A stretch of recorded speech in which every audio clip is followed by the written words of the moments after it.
कानी बहू। किशोरी लाल जी के बेटे राघव की शादी की बात जगह जगह चल रही थी, लेकिन किशोरी लाल जी को कोई लड़की पसंद ही नहीं आती थी। और उसकी एक ही वजह थी, किशोरी लाल जी का लालची होना। उनको लड़की वालों से मोटा दहेज चाहिए था और इसी चक्कर में एक दिन वो एक बहुत पैसे वाले के घर अपने बेटे का रिश्ता लेकर पहुंचे।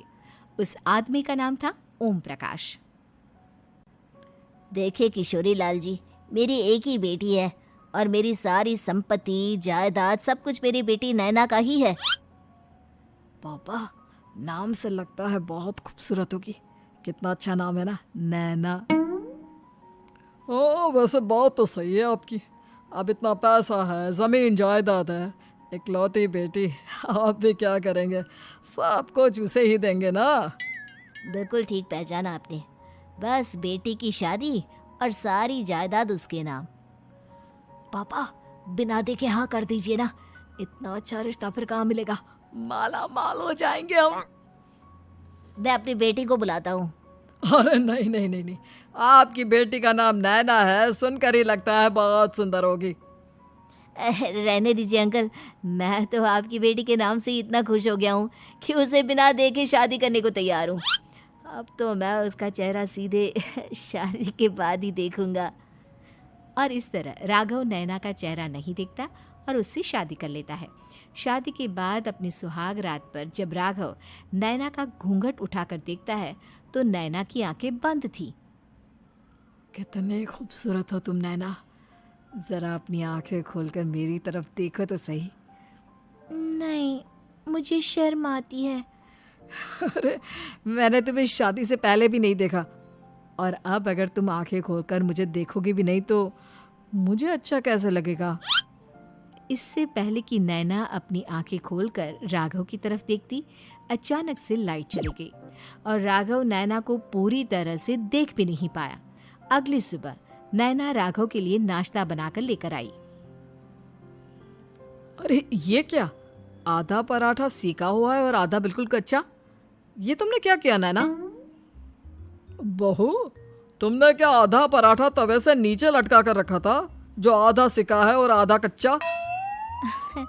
मुझे जितना दिखेगा उतना ही तो सीखूंगी ना पापा जी। जहाँ जहाँ मुझे नजर आ रहा था वहाँ मैंने सीख लिया, जहाँ जहाँ नहीं दिखा वहाँ कच्चा रह गया होगा। इसका क्या मतलब है?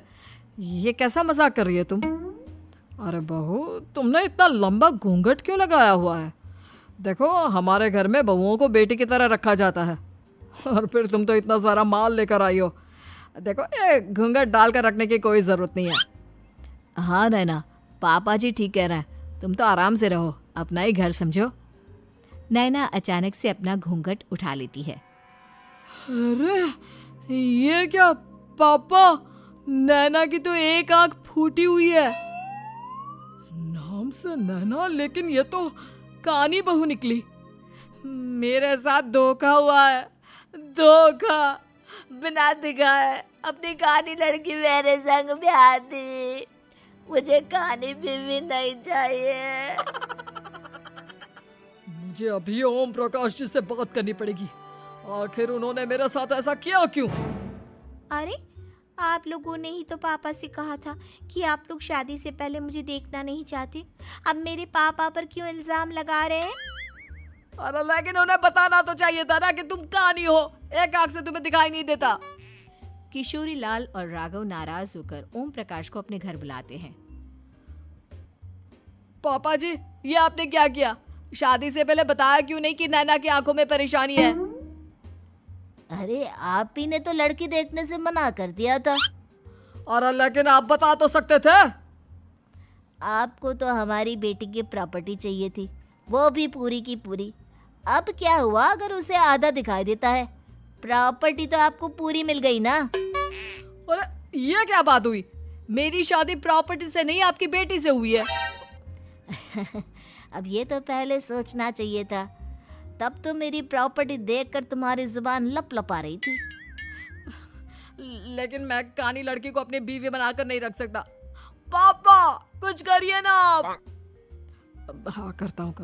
देखिए ओम प्रकाश जी, आप हमारे साथ ऐसा नहीं कर सकते।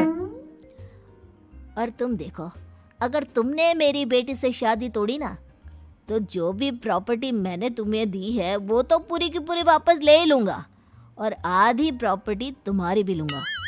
अरे मेरी आधी प्रॉपर्टी भला क्यों लेंगे आप? इसलिए क्योंकि मेरी बेटी को आधा नज़र आता है और उसकी नज़र अभी तक तुम्हारी आधी जायदाद पर ही पड़ी है। अब तुम उसे घर से निकालोगे तो कुछ तो लेकर जाएगी ना। और अगर हम आपकी बेटी को अपने घर की बहू बना कर रखे तो? तो तुम्हारी पूरी प्रॉपर्टी तुम्हारी ही रहेगी, और जो मैंने तुम्हें दिया है ना, उसमें से बस मैं आधा लेकर जाऊंगा। अरे लेकिन अब आप अपनी दी हुई प्रॉपर्टी में से आधी वापस क्यों लेकर जाएंगे? अगर मैं आपकी बेटी को अपनी पत्नी बनाकर रखने को तैयार हूं तो? इसलिए ताकि भविष्य में अगर तुम मेरी बेटी को धोखा दो तो उसके पास कुछ तो रहे जो पति का हो। वैसे मेरे पास तो बहुत कुछ है, लेकिन अपने पति की कोई निशानी तो उसके पास होनी चाहिए ना। अब अगर तुमने मेरी बेटी को कानी कहा तो तुम्हें प्रॉपर्टी भी कानी ही मिलेगी, पूरी नहीं। जमाए राजा। किशोरी लाल और राघव समझ चुके थे कि वो बुरी तरह फंस चुके हैं और अब उनके पास वहां से निकलने का कोई चारा नहीं है। अब समझ में आया ना, लालच बुरी बला होती है। एक तो तुम्हें प्रॉपर्टी मिली, ऊपर से बीवी मिली, उसमें तुम्हें नखरे भी दिखाने हैं। आए बड़े, चुपचाप बैठो दोनों। कुछ दिनों के बाद नैना राघव की कार लेकर बाजार घूमने निकलती है और जब कार लेकर वापस आती है, ये क्या? एक तरफ से मेरी गाड़ी पूरी खराब हो चुकी है।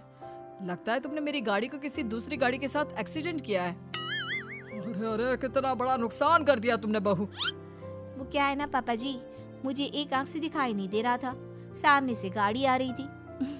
मुझे तो सिर्फ आधा ही दिखाई दिया और वो गाड़ी मेरी कार से रगड़ते हुए निकल गई।